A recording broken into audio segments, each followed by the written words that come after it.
नमस्कार. Radio MPSC गुरुमध्ये मी RJ Prajakta सगळ्यांचे स्वागत करते. आजच्या दिवसाची सुरुवात करूया एका सुंदर विचाराने.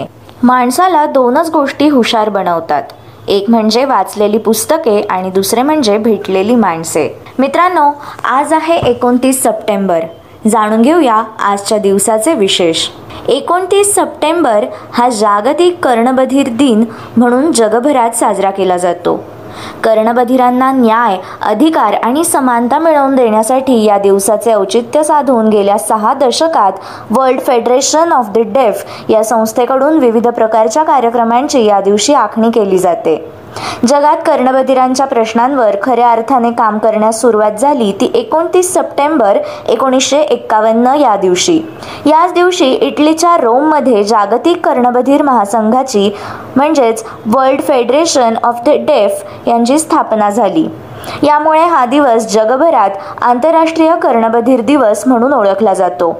या निमित्ताने गेल्या 6 दशकात प्रतिवर्षी सप्टेंबर महिन्याचा शेवटचा आठवडा हा कर्णबधीर सप्ताह तर शेवटचा रविवार हा आंतरराष्ट्रीय कर्णबधीर दिवस म्हणून साजरा केला जातो. जगातील कर्णबधिरांसाठी वापरण्यात येत असलेल्या भाषेत अनेक प्रकारच्या सुधारणा करण्याची, त्यांना अधिकाधिक उच्च शिक्षणाच्या संधी उपलब्ध करून देणे, माहिती आणि सेवा पुरवणे, त्यांना देण्यात येणाऱ्या अधिकारांमध्ये अधिक सुधारणा करणे, त्यासाठी संस्थांची स्थापना करणे इत्यादी कामे अव्याहतपणे सुरू आहेत. त्यासोबतच जगभरातील कर्णबधिरांसाठी मानवी अधिकार आणि समता मिळवून देणे, त्यांची कर्तबगारी, त्यांचे सांस्कृतिक योगदान जगाच्या समोर आणणे आणि या लोकांमध्ये सकारात्मक बदल घडवून आणणे यासाठी जागतिक कर्णबधीर महासंघाचे कार्य चालते. 29 सप्टेंबर 2012 या दिवशी अल्तमस कबीर यांनी भारताचे 39वे सरन्यायाधीश म्हणून कार्यभार सांभाळला. लेहमन ब्रदर्स आणि वॉशिंग्टन म्युच्युअल फंड्स या बड्या वित्तीय संस्थांनी दिवाळखोरी जाहीर केल्यामुळे न्यूयॉर्क स्टॉक एक्सचेंजच्या डाऊन जोन्स निर्देशांक एका दिवसात 778 कोसळला. तो दिवस होता 29 सप्टेंबर 2008. ही अमेरिकन शेअर बाजारात एका दिवसात झालेली सर्वाधिक घट आहे. 1991 मध्ये हैतीमध्ये लष्करी उठाव झाला. तो दिवस म्हणजे 29 सप्टेंबर. बिर्ला तारांगण हे आशियातील पहिले तारांगण 29 सप्टेंबर 1963 रोजी कोलकाता येथे सुरू झाले. दुसऱ्या महायुद्धादरम्यान 1941 मध्ये कियेवमध्ये नाझींनी आजच्याच दिवशी 33,771 ज्यूजना ठार मारले होते. मुंबईतील दादर येथे इंडियन एज्युकेशन सोसायटी ह्याची पहिली शाळा किंग जॉर्ज हायस्कूल 1917 मध्ये आजच्याच दिवशी सुरू झाली. जॉन डी रॉकफेलर हा $1 अब्ज संपत्ती असलेला पहिला मनुष्य ठरला. तो दिवस होता 29 सप्टेंबर 1916. अमेरिकन कसरतपटू मोहिनी भारद्वाज यांचा जन्म 1978 मध्ये आजच्याच दिवशी झाला. इंग्लिश क्रिकेटपटू व पंच ख्रिस ब्रॉड यांचा जन्म 1957 मध्ये 29 सप्टेंबर या दिवशी झाला. नोबेल पारितोषिक विजेते लेक वॉलेसा यांचाही जन्म 1943 मध्ये आजच्या दिवशी झाला. वेस्ट इंडिजचा फिरकी गोलंदाज लान्स गिब्स यांचा जन्म 1934 मध्ये 29 सप्टेंबर या दिवशी झाला. मुस्लिम सत्यशोधक चळवळीचे अर्धवर्यू अमित दलवाई यांचा जन्म 1932 मध्ये 29 सप्टेंबर या दिवशी झाला. हे समाजसुधारक व मराठी साहित्यिक होते. मुस्लिम समाज सुधारणेच्या उद्देशाने त्यांनी 1970 मध्ये मुस्लिम सत्यशोधक मंडळ स्थापले.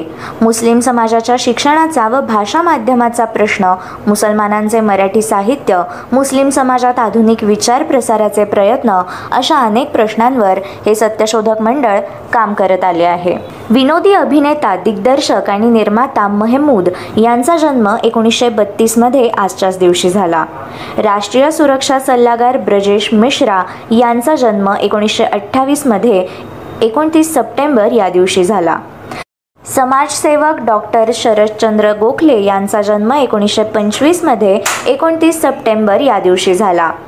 न्यूट्रॉन कणांवरील संशोधनासाठी 1938चे पदार्थ विज्ञानातील नोबेल पारितोषिक विजेते इटालियन अमेरिकन भौतिकशास्त्रज्ञ एनरिको फर्मी यांचा जन्म 1901 मध्ये 29 सप्टेंबर या दिवशी झाला. पंचांगकर्ते ल गो तथा नाना शास्त्री दाते यांचा जन्म 1890 मध्ये आजच्याच दिवशी झाला. आग्र्या घराण्याच्या 11व्या पिढीतील गायक उस्ताद युनुस हुसेन खां यांचे निधन 1991 मध्ये 29 सप्टेंबर या दिवशी झाले. रुडॉल्फ डिझेल या डिझेल इंजिनाचा संशोधक यांचा स्मृतिदिन म्हणजे 29 सप्टेंबर 1913. स्पेनचा राजा फर्डिनांड सातवा यांचे निधन 1833 मध्ये आजच्याच दिवशी झाले. रोमन सम्राट पहिला लोथार यांचे निधन 29 सप्टेंबर 855 मध्ये झाले. मित्रांनो, हे होते आजच्या दिवसाचे दिनविशेष. अशाच रोजच्या माहितीपूर्ण दिनविशेषांसाठी stay tune to radio MPSC Guru. या कार्यक्रमाच्या फीडबॅकसाठी तुम्ही आम्हाला व्हॉट्सॲपवर मेसेज करू शकता. त्यासाठी आमचा व्हॉट्सॲप नंबर आहे 8698869880 अर्थात 8698869880. अशाच माहितीपूर्ण आणि अभ्यासपूर्ण सत्रांसाठी ऐकत रहा radio MPSC Guru, spreading the knowledge, powered by spectrum academy.